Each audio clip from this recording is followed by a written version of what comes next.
Gopi Jana Bala Bhakti Bharajari Gopi Jana Bala Bhakti Bharajari Yashoda Nandana Gadayana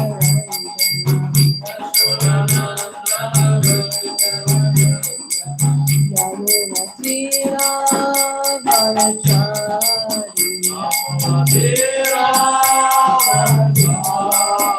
Jaya Radha Madhava Kunja Bihari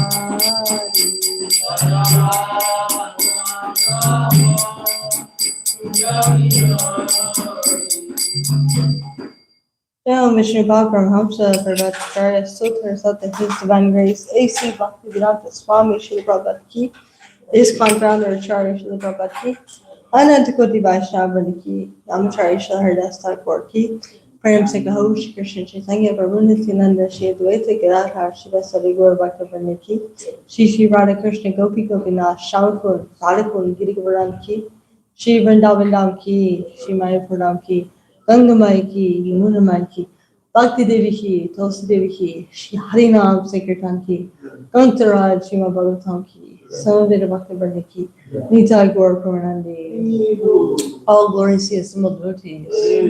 All glories to His assembled devotees. All glories to His assembled devotees. All glories to Shri Guru and Gauranga. All glories to Srila Prabhupada.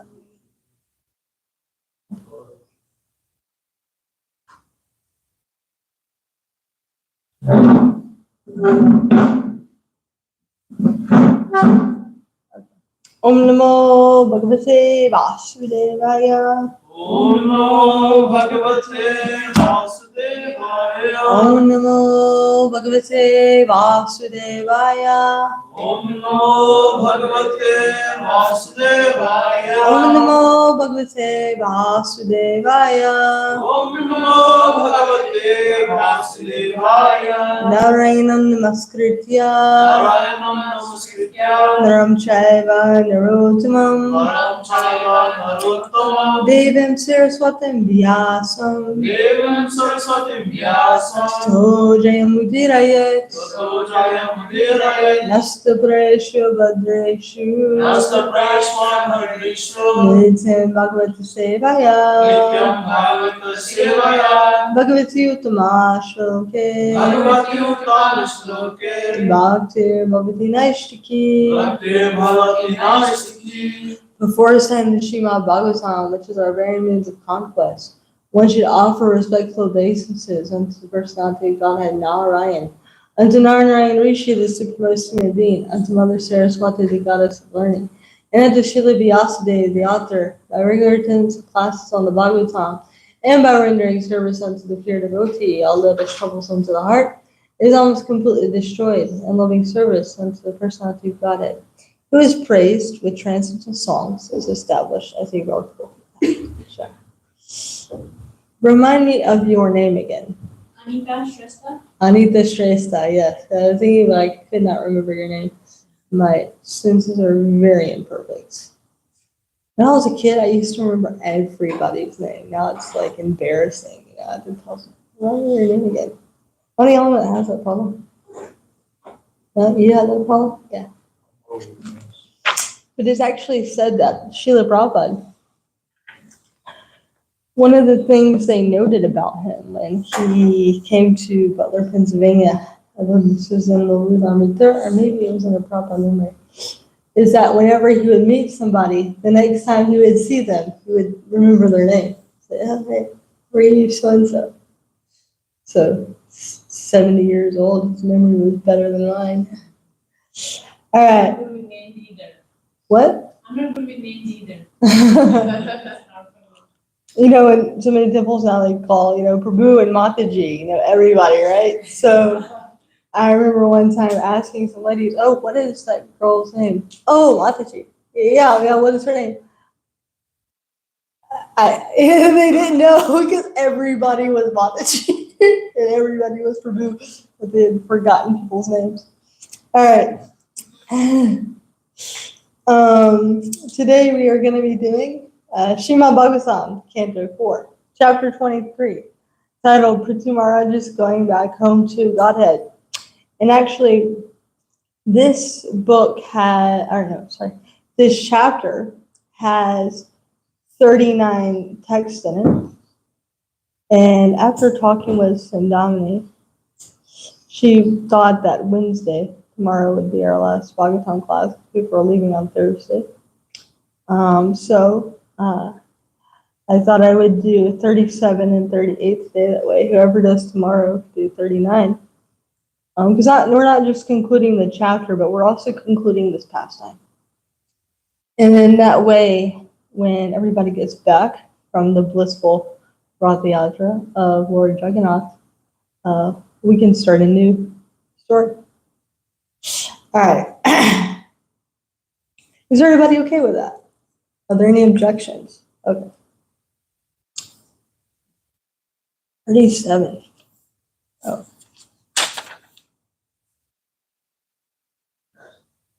Muktana Sango Bhagavati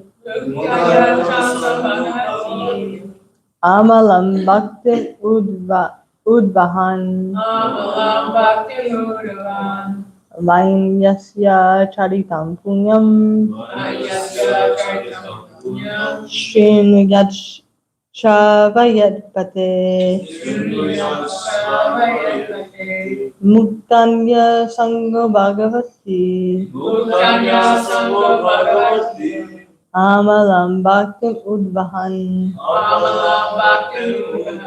Vanyasya Charitam Punyam Srinuyat Chavayat Pate Muktanya Sango Bhagavati Amalam Bhakti Udvahan Vanyasya Charitam Punyam Shrunuyat Chavayat Pate. Please chant.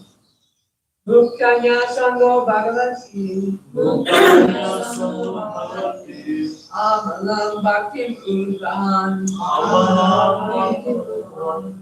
Vaigyasya Charitam Punyam Shruyat Chavayat Pate Muktanya Sango Bhagavati Amalam Bhakti Udvahan Vanyasya Charitam Punyam Srinuyat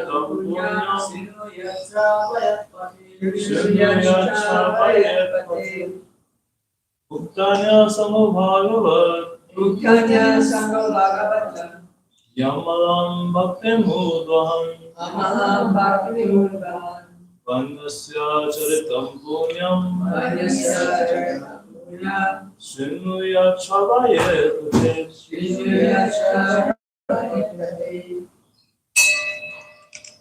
All right. Hare Krishna, word for word.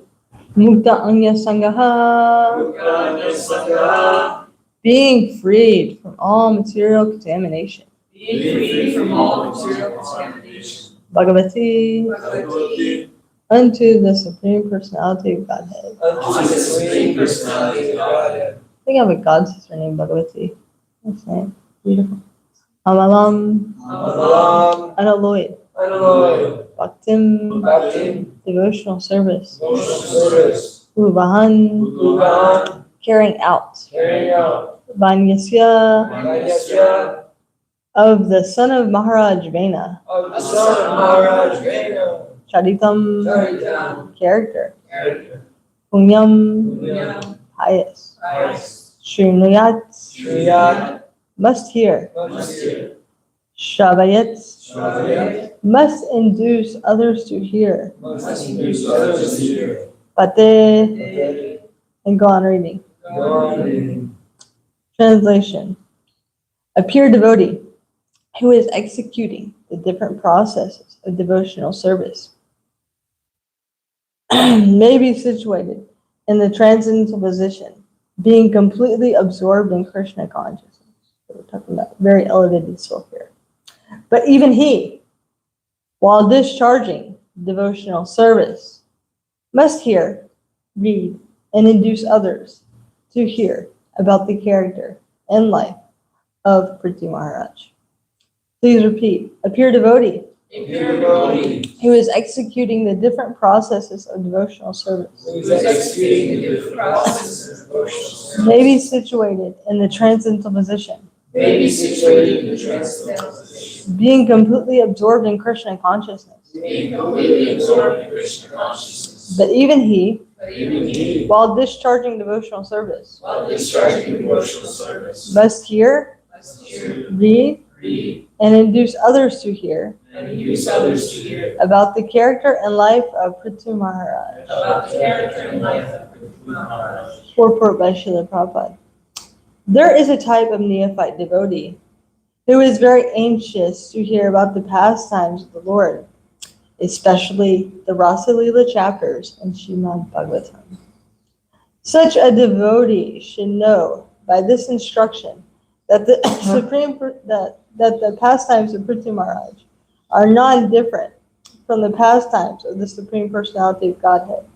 An ideal king, Prithvi Maharaj exhibited all talents in showing how to rule the citizens, how to educate them, how to develop the state economically, how to fight enemies, how to perform great sacrifices, yagyas, etc.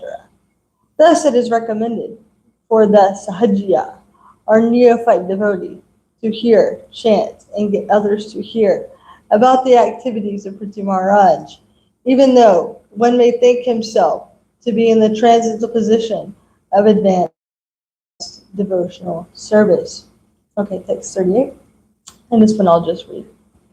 The great sage Maitreya continued. So now we're going back to the Maitreya and Madhura's conversation. We have a Bhagavatam is a conversation within a conversation within a conversation. As far as I have spoken about the narrations of Prithvi Maharaj, I have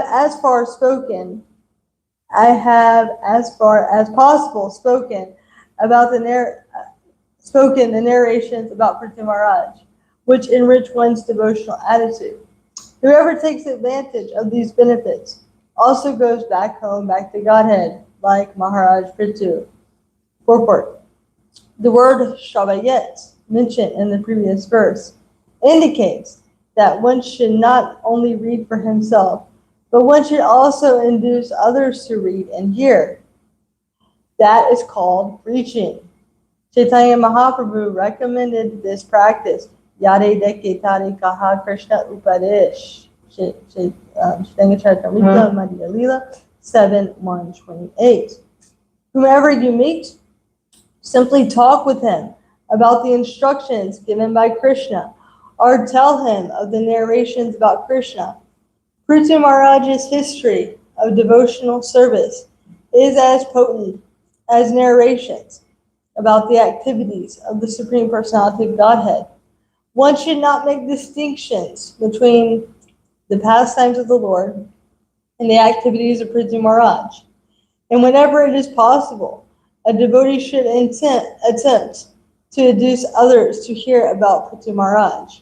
One should not only read of his pastimes for one's own benefit, but should induce others to read and hear about them also. In this way, everyone will be benefited. Om Ganatrinam Dashakananjana Shlakaya Chakshuru Militamanathas Vashi Gurave Namaha Shri Chaitanya Mano Visham Sapitam Yena Bhutale Svayam Rupa Kadamayam Dadati Svapadantikam Vandeham Shiguru Shiyata Parikamalam Shigurun Vaishnavam Shah Shri Rupam Sagrajatam Sahagana Raghunatam Vitam Tam Sachivam Sadvaitam Sadvatitam Prajana Sahitam Krishna Chaitanya Devam Shri Radha Krishna Padan Sahagana Lalita Shiva Shakamitam Shah Hey Krishna Karuna Sindhu Dinabandhu Jagapate Gopesha Gopikakanta Radhakanta Namustate Tapta Kanchana Gorangi Radhe Vrindavaneshwari Vrishabhanustute Devi Pranamami Hari Priya Pancha Kalpa Trivyasha Kripa Sindhu Devacha Patitanam Pavnevo Vaishnavibhyo Namo Namaha. Shri Krishna Chaitanya Prabhu Nityananda Shri Advaita Gadadhar Shri Gaura Bhaktavranda. Hare Krishna Krishna Krishna Hare Hare Hare Rama Rama Rama Hare Hare.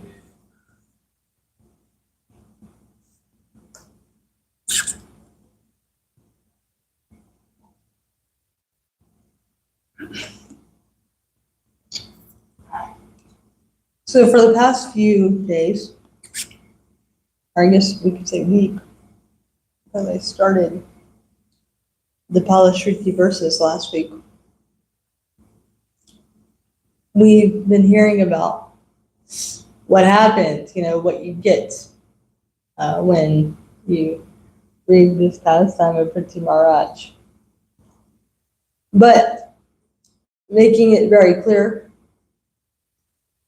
it is also explained that even people who may be situated in the transcendent position, they must also hear, read, and induce others to hear about Prince Maharaj. So when one is learning to play an instrument, you have warm-ups practices. I took classical guitar for a few years, maybe some of you know. And you don't start just picking it up and playing a song. First, you start with warm-up exercises because you have to teach your fingers to move in a certain way that they're not naturally accustomed to moving into. And you have to become familiar with all the strings and all the frets and things like this. And after some practice, you touch a string and you know which string you're touching. You don't have to look down and see because of the feel of it or the thickness of it. But you don't know this when you first pick up the guitar. And so the first lesson usually involves, at least I can't speak for other styles of music, I can only speak for classical style, that you were taught first the proper sitting posture, how to hold the guitar, and then also how to keep your wrist so that you don't wear your arm out when your arm is going up and down the frets, which fingers to use, how to plug like this, because classical guitars, they don't use picks. And then later you get into scales. But even when you get into songs, classical songs, flamenco songs, whatever it may be, every time you pick up the guitar, you still have to start with your warm-up. And this warm-up helps you. It gets your body ready for playing. But also in the beginning, it helps you as well because it teaches you the techniques so that you can play a steady rhythm without wearing out. You can be steady. I have a friend who is playing, she plays in an orchestra. She's a very accomplished cello player. And even she has a practice you have to do. You never really get beyond totally beyond the basics, And in fact, if you start to think that you're above certain things, then your playing ability can go down. It's the same thing in sports.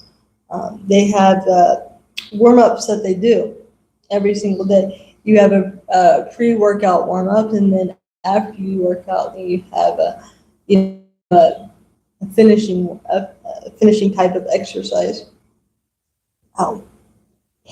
And in this way, it keeps you being a very nice player. So, in the same way, and also with Mridanga, one of the first things they teach you when you go for a lesson by a teacher is the mantra Teriketa. So you learn up to Teriketa, and then they'll say, okay, now play this over and over again in a steady beat. Teriketa. And the reason why, and then they'll say, okay, try to play that straight for 5 minutes. And the reason why they want you to do this one simple thing over and over again is because if you don't learn how to play in this steady rhythm, and especially, you have to be able to do it without thinking about it, you won't be able to make it through kirtan. So anyway, with Krishna consciousness, we have these different processes of devotional service that we execute. And these processes of devotional service, they help us become attracted to Krishna.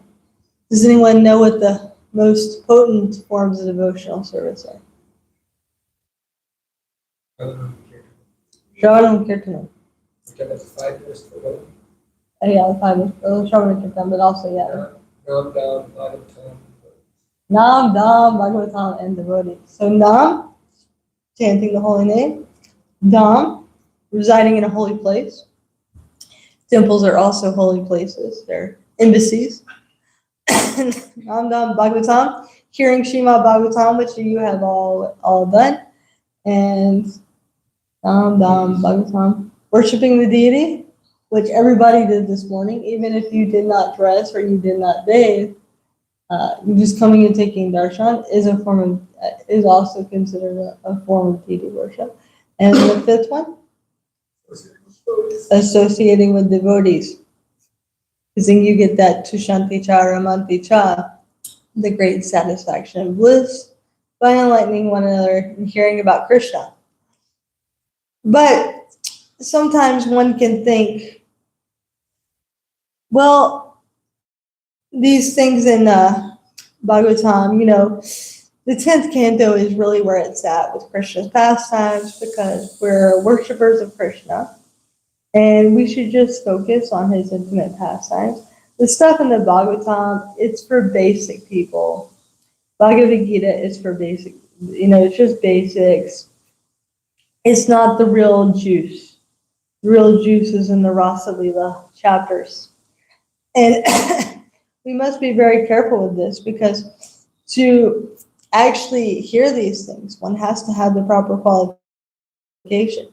And if one hears these things and they don't hear them from the right source, the right person, it can be detrimental to their advancement in Krishna consciousness. On one hand, to have these pastimes of Krishna are very important. Srila Prabhupada, he gave us Krishna book because he did not think that he would be able, or I don't want to say it like this, but he wasn't sure if he would be able to finish the whole entire Bhagavatam. And so he gave us Krishna book so that we would have Krishna's pastimes in case he didn't get through the whole entire 10th canto. And the 10th canto is one of the longest parts of the whole entire Bhagavatam. Yeah, 90 chapters. But from the first canto to the 9th canto, that is preparing us to hear the 10th canto, and it's getting us free from this material contamination. But Prabhupada would also say that, just like here, he says the pastimes of Pritya Maharaj, they're not different. He also would say Krishna fighting on the battlefield, is also, just as good as Krishna dancing with the gopis. Yes. And so there can be these misunderstandings if we don't hear from a proper source.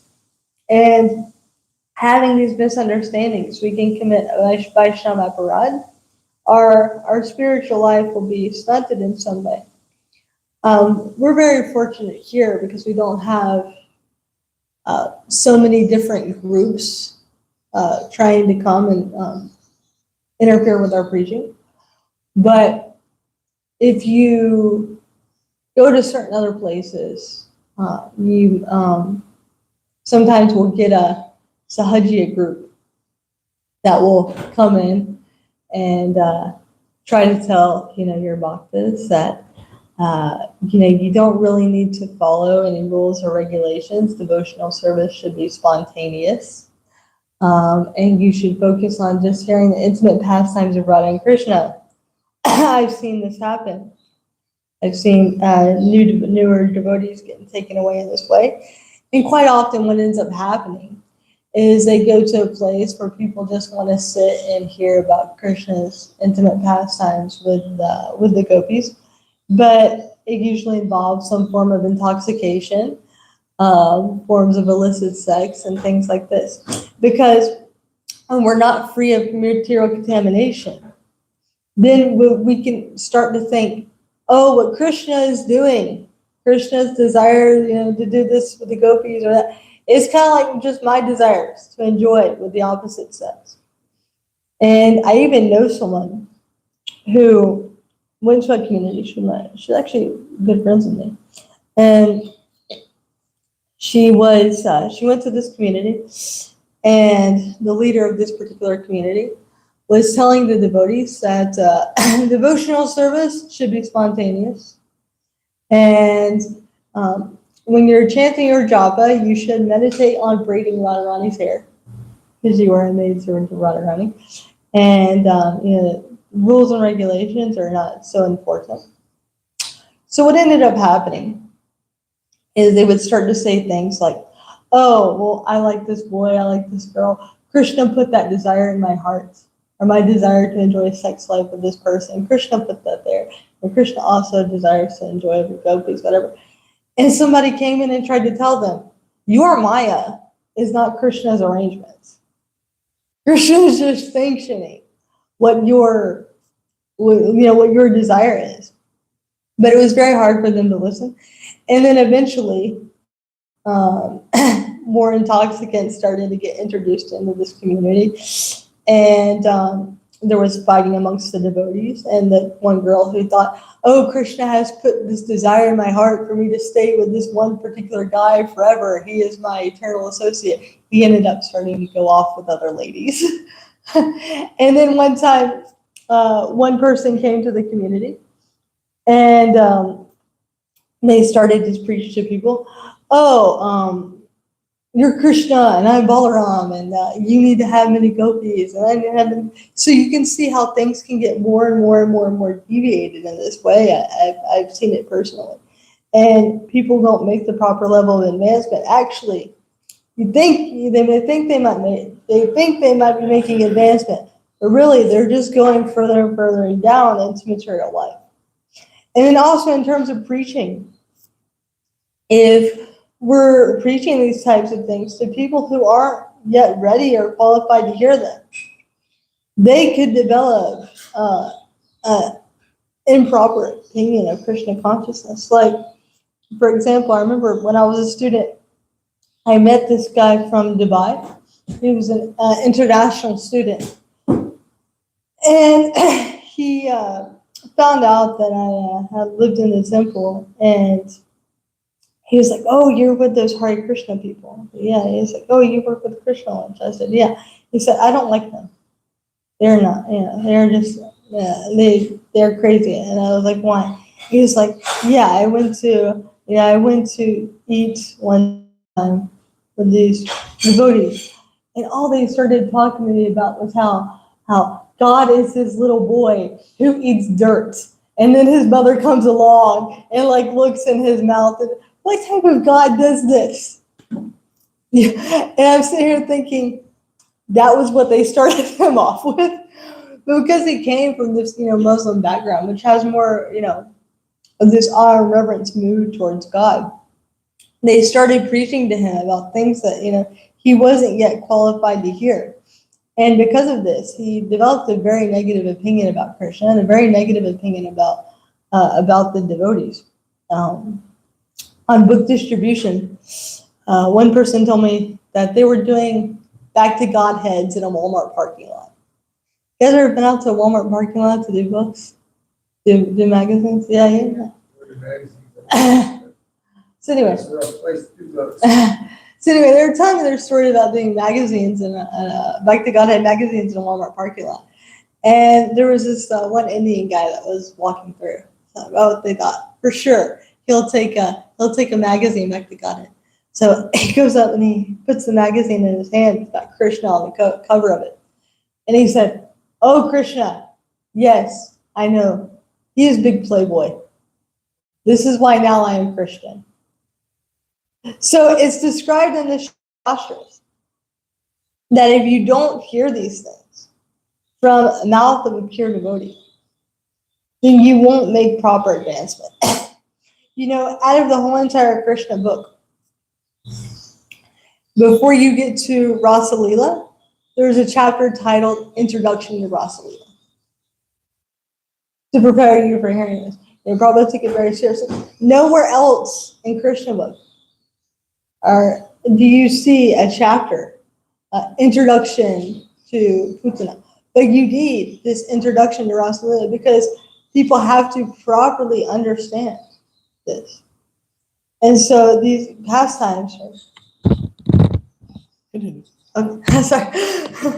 So these pastimes of Krishna, they're very intimate. You don't just go and start telling people about somebody's intimate love life.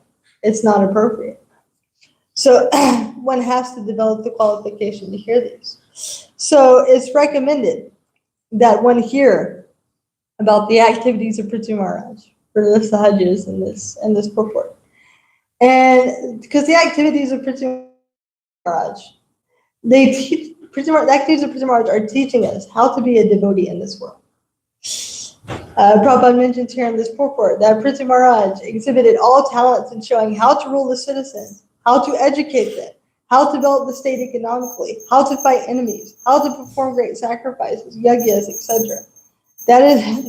That's recommended for the sahajas or the neophyte devotees to hear, chant, and get others to hear about these activities of Prithu Maharaj. Because by following the footsteps of devotees like Prithu Maharaj, one is engaging their talents and their propensities in the service of Krishna. Like we see Prithu Maharaj was doing. He was a king. He was doing that for Krishna. One gets purified and free of all material contamination. Prithu Maharaj, who's also hearing from great souls like the four Kumaras, that was also purifying. And he was inducing others to hear as well, his citizens. And then when one gets free of all material contamination, then they are qualified to hear about these more advanced topics. But it's very dangerous to artificially to think that, okay, now I'm on the level, now I can just meditate on all these things.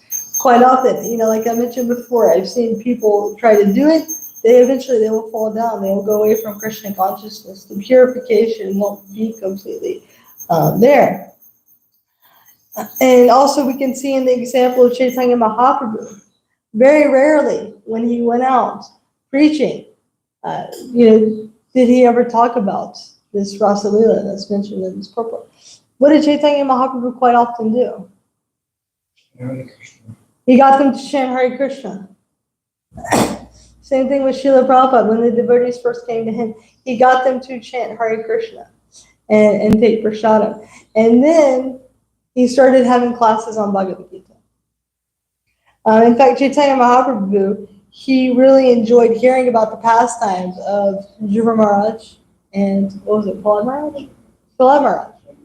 Every day he wanted to hear these over and over and over again. So we can see in the example of Chaitanya Mahaprabhu, he only spoke about the intimate pastimes that goes with very few associates. Because for most people, they won't be able to relate to it if they're conditioned. And then also, it should be understood that in the example of Rasa Leela, the gopis are giving up. When they're going to meet Krishna, they're literally sacrificing everything. It's not like they're thinking, oh, we're going to go, have some big party with Krishna in the night. But they're leaving their homes, which women didn't do in Vedic culture. They're committing social suicide for Krishna, to be with Krishna. Giving up their reputation, giving up their family, giving up everything. Who in here is willing to sacrifice their reputation for Krishna? I mean, most of the time people, they point out some fault in your service. You're like, who the hell are you? You get offended. It's like I say, dishonor is worse than death, right? The gopis, they didn't care. Dishonor me. I just want to be with Krishna. Even when they didn't want to talk about Krishna, they would start talking about Krishna. So think about it. On the condition level, you see somebody comes, your reputation gets ruined in some way, maybe unfairly, you get offended. and you're embarrassed and you're upset and you might want to retaliate. The gopis didn't care about that. The gopis would sit around and talk about Krishna for 24 hours a day. Nothing else entered their minds. And most of the time, we have to force our minds to think about Krishna when we're on the conditioning platform. So we can really think about what our actual qualification is. I know for myself, so many other thoughts enter my mind that have nothing to do with Krishna whatsoever. Maybe his external energy. I don't want to say nothing, because I guess in some roundabout way you could connect everything to Krishna, right? But I'm not all the time directly thinking, oh, how can I serve Krishna? How can I please Krishna? Most of it's like my mind's going off and I'm having to force my mind to get back on track. So when one is at this stage, you can't understand these highly exalted pastimes. Oh, 1 second. Sorry, my throat is really bothering me today.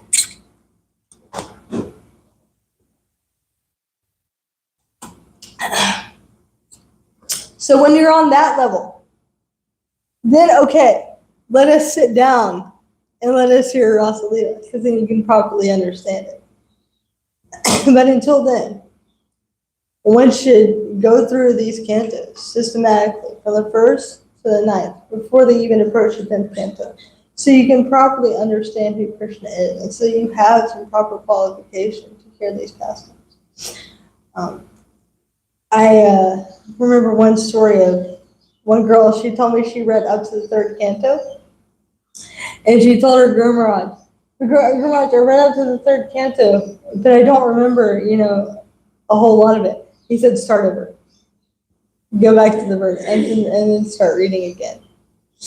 So Prabhupada gave this system. You read Bhagavad Gita, then you read Srimad Bhagavatam, then you read Chaitanya Charitamrita. So, and if one takes up the process very enthusiastically, then one can get purification very quickly. And then also, I haven't mentioned this enough, but it said that one should induce others to hear about the pastimes of Prithvi Maharaj. So people want to all the time talk about being a maid servant of Radharani. But most of the time they're thinking, okay, how can I enjoy in the spiritual, or how can I enjoy in the spiritual world? They're thinking, okay, maybe like something like the Manjaris do. But really, what is Radharani doing? She's telling Krishna, look at this person, they're a nice devotee. Look at that person, they're a nice devotee. She wants other people to experience Krishna consciousness. Other people to hear. So it's also said, if you really actually want to please Radharani, to be a good maidservant of Radharani, then you should induce others to hear about Krishna and about his devotees. That's how it happens. And let's see here.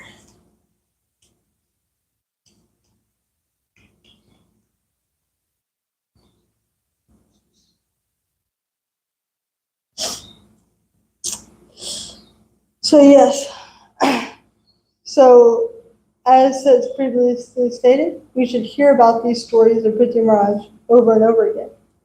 And at this stage, we should try to really understand, learn what it really means to be a devotee. Because all the stories in Bhagavatam of these great saintly kings, you see it says in Bhagavad Gita, this transcendental knowledge, evam parampara praptam, is passed down in a line of saintly kings. And why is that in a line of saintly kings? Because saintly kings are meant for guiding and instructing others. So Srimad Bhagavatam will teach you actually how a devotee acts, how a devotee behaves. One of Arjuna's questions to Krishna was, how does a great transcendentalist sit? How does a great transcendentalist walk? What does he do? And Krishna explained all these things. So first, before one approaches these higher topics, they should learn.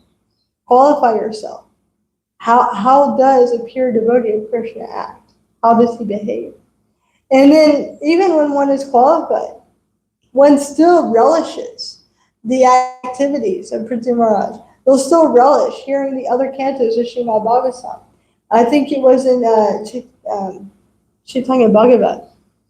what was it, Giradhar Pandit? He was teaching Srimad Bhagavatam. Yes, go deeper. There's one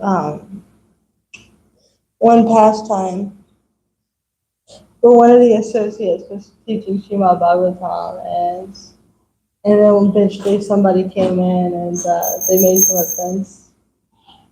There's a great man, Pandit was teaching Bhagavatam, and then he was being offensive. They were offensive to Srivas who came to hear. They were offensive to Shivas. Yes, okay, so Shivas, he came to hear Srimad Bhagavatam.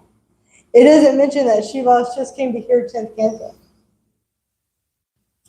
So you'll see often too in India, they'll have these, 7 days hearing Srimad Bhagavatam, but they'll focus on like the 10th canto, the most intimate part. And one of my friends told me one time that, because he spent a lot of time in India, that sometimes the speaker will put like chili or something in their eyes so that they'll start to like artificially experience, like to make people think they're experiencing some sort of ecstatic symptom. So they'll get donations. So this way it's cheating the public. So we see that Prabhupada, he actually put everything that one needs for going back to Godhead in the first canto.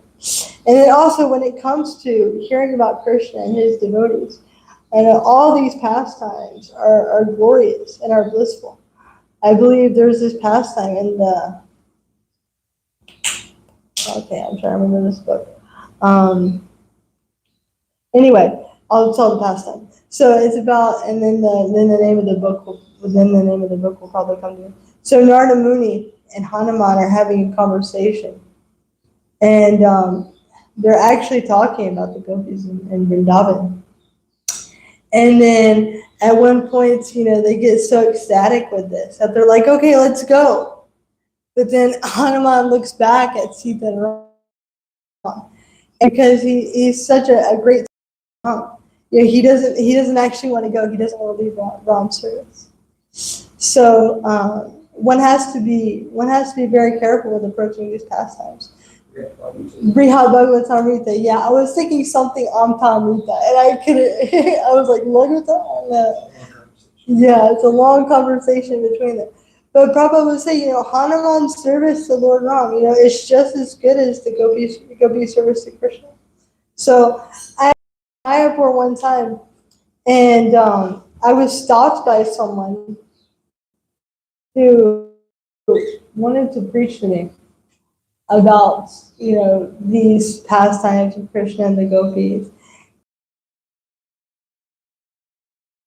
Krishna really only that are truly surrendered to him. His queens in Dwarka, go. And I'm like, this is not proper. Krishna loves all of his devotees and all types of rasas. But when one hasn't heard properly in the parampara, all these misconceptions can develop. So one should be very, very careful. We see that even Lord Brahma, when he looks down and he sees Krishna playing with the cowherd boys, he's thinking, how is this my Lord, my Supreme Personality of Godhead? He gets bewildered for a little bit. So, saying what to speak of us being able to properly understand these things. So, it's described that's why it said here, hear about the life and activities of Prithvi Maharaj, follow in the footsteps of Prithvi Maharaj, and induce others to hear about Prithvi Maharaj. This is the proper way. You notice when we give people Prabhupada's books, to give them Bhagavad Gita, maybe we give them first canto of Srimad Bhagavatam, or some book like that. We don't give them the 10th canto directly. We give Krishna book, but Prabhupada has written Krishna book in such a way that he's given the proper understanding for all of the pastimes. Prabhupada would say over and over and over again, this is not, like mundane, like a boy and a girl meeting each other. Krishna's pastimes are not material, they're spiritual. And also, I've heard it said that in the spiritual world, the residents there, when they do their service for Krishna, whether it's as a lover or as a friend, whatever, they're thinking they want to do this, they want to do that service because Krishna wants to enjoy that way. Not necessarily that they want, that they're thinking, I want to enjoy Krishna this way. But Krishna would enjoy this. So we're going to, they engage in their service with that consciousness. On the lower level, one thinks, I want to serve Krishna, but there's a service that I like to do for Krishna, and I'm doing this service kind of because I want to do it for Krishna. And that's not necessarily, bad. Like we have to start somewhere. And quite often in the beginning, we have to get purified by engaging our natural propensities in Krishna service. And quite often when one starts serving, they won't last very long if they're engaged in a service they don't particularly like. So it helps one in the very beginning to do some service that they like or that they want to do for Krishna. But I'm just giving this example just to show how exalted these residents of Vrindavan are. So Chaitanya Mahaprabhu came to give this, and it's very important, but one shouldn't jump to it artificially. One should take it very seriously, because we always mention that Lord Chaitanya, he doesn't come in every Kali Yuga. He only comes once in the Lord Brahma. So Lord Chaitanya has come to give this very important thing. So approach it in the proper way. Don't waste time approaching in the improper way, because I've actually heard it mentioned by Prabhupada that with the Sahajias, they can kind of wander around for lifetimes and lifetimes because they haven't really understood the full point yet of Krishna consciousness.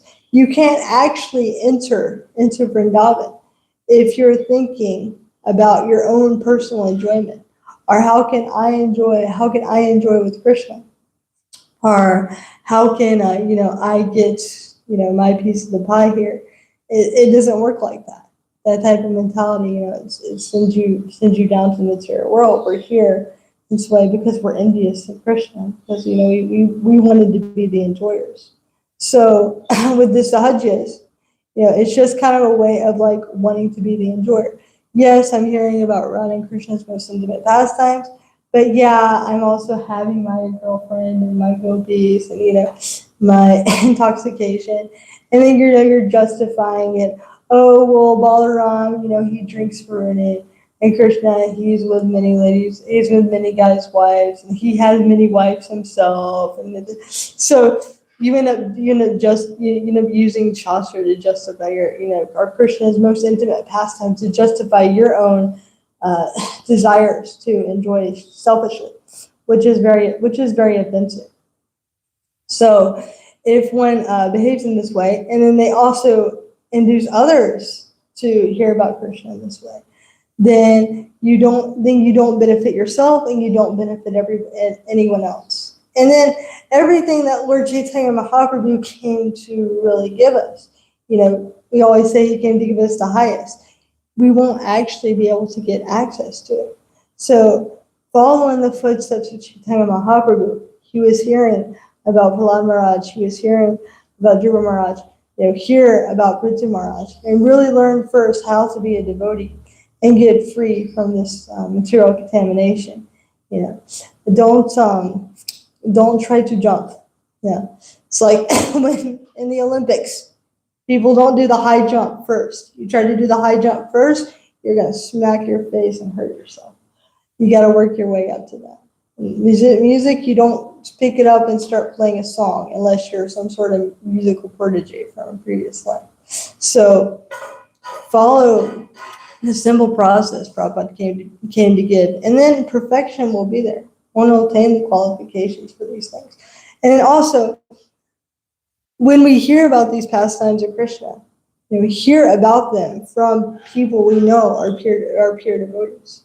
This is why Krishna book purifies, because you hear about it from Srila Prabhupada. My personal experience with reading the Rasa Leela, I read from first canto all the way to 10th canto. And then after I got to the 13th chapter, I stopped because I hadn't read all of Krishna book yet. So I wanted all of Prabhupada's commentary first. So I went and read Krishna book.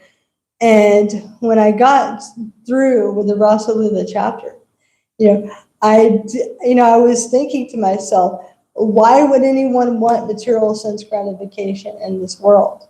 There's nothing better than Krishna. I was having this moment thinking, I just want to serve Krishna. I just want to surrender to Krishna. But Prabhupada says if you hear about this from an improper source, it just increases your material lusty desires. So even though I'm not a pure devotee, I've seen some experience of what the natural purification that happens when one actually follows Prabhupada's program of going from the first canto to the 10th canto and hearing about it from the proper source.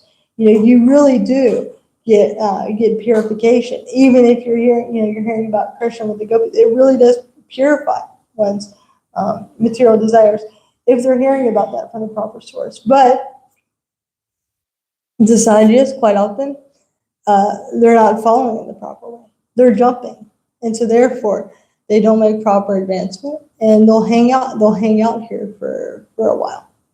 So, all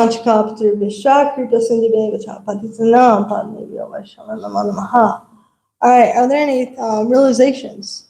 What's your room? One realization about hearing that I've had is that you mentioned how your friend was reading and then she read up to the third canto and she said she didn't remember very much, so she had to go back. My realization on that matter is that like when you start reading, you should do it like consistently, because otherwise you read for some time and you stop, you don't read for a long time and you try to pick it back up. You don't get nearly as much as if you just like read a little bit every day. Oh yeah. And I'm guilty of that big time, but it's just a realization that when I'm consistently reading, I do a lot better, and you get a lot more out of the book. And then another way that I have I like to read the books. I'll read them, but after you read them, it's good to get an audiobook with the purports and then hear them.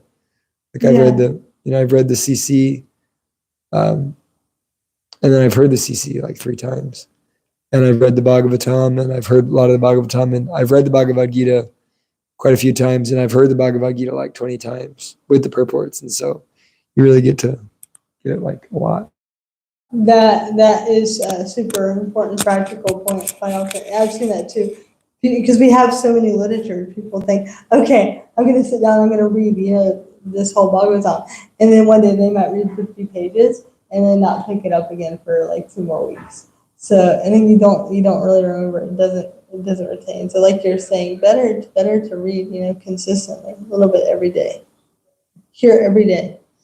Actually, one person said, if you want to stay out of Maya, you should read a chapter of Bhagavad Gita or Srimad Bhagavatam every day. Or the devotee mission. Chad.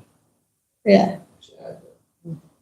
Yes, Prabhu. Yeah, in your class, did you talk about, I was surprised when I read this, Prabhupada's equating neophytes and sahajis. Did you talk about that at all? Not really neophytes and sahajis, but yeah, I mean, I've heard that mentioned too. I mean, that neophytes in one sense, they're still devotees, but they're just neophyte, usually you hear about Kanishta Adhikars. Yeah. They worship the deity, they don't see Krishna in the devotees. Yeah. But here, Prabhupada's talking about how the neophytes are sahajis. unless sahaja is just a subset of neophyte, a kind of neophyte. Yeah, it's a kind of neophyte. Yeah, like, I mean, and I've also heard it mentioned that, even though I put sahajas down a lot in this class, but Prabhupada did mention in one place that they're better than the Mayavadis. Oh yeah, sure. Prabhupada said they're not very advanced devotees. They don't have the proper understanding yet. Yeah. So, and you'll see Prabhupada condemn them a lot, but then also, I know this one, I'm trying to remember, it was in Yamuna's biography, I think somebody came and gave her some deities. It was when the movement was first starting. I think they were in London. And anyway, the way this lady was acting was kind of sahaja. And, Prabhupada was like, it's very nice that she's very devoted to, I think it was Bal Krishna or something, but she has to develop the proper understanding. Like, he's kind of merciful in a sense that, Sahaja type people, they're devotees, but they have to have the right understanding for advancing in Yeah. Krishna consciousness. So, Yeah, I mean, there are places like in Nectar Devotion, the Prakrita Sahajas yeah, are thoroughly condemned. right. But other places, not like this, they're neophyte devotees. Yeah, but yeah. So it's just without eventually coming to the proper process of purification, they will kind of take birth again. There's a distinction that's made in different places. Prabhupada makes the distinction. The word sahaja means one who takes very cheaply. Yeah. So, I mean, the prakriti sahajas are a specific sampradaya of people who take things very cheaply and imitating the gopis. Whereas, like, the word sahaja is used in different places as like someone who's just being cheap. Like, you know, someone who's a devotee, like not necessarily dressing up like gopis and doing these activities. They can still be a sahaja because they're taking the practice very cheaply. Not seriously. Yeah. And so that's the actual meaning of that word sahaja, one who takes cheaply. So a neophyte devotee, I mean, like, you know, when I first started coming, I was not coming to this temple, but when I first started meeting the devotees, I was like chanting a little, but also all kinds of other nonsense, you know, and so that's sahaja, right? Yeah. When I saw Prabhupada smash the Gopi Bhagavad Club in LA in '76, I mean, he was equating them with the Babajis of Radhakund, and the Radhakund Babajis who preach all this high stuff, but then they're carrying on illicit sex. So there's different ways, you know, Prabhupada talks about sahajas. Yeah, different. Yeah. Yeah. Very classical. Jai Gantaraj Bhagavatam ki. Is it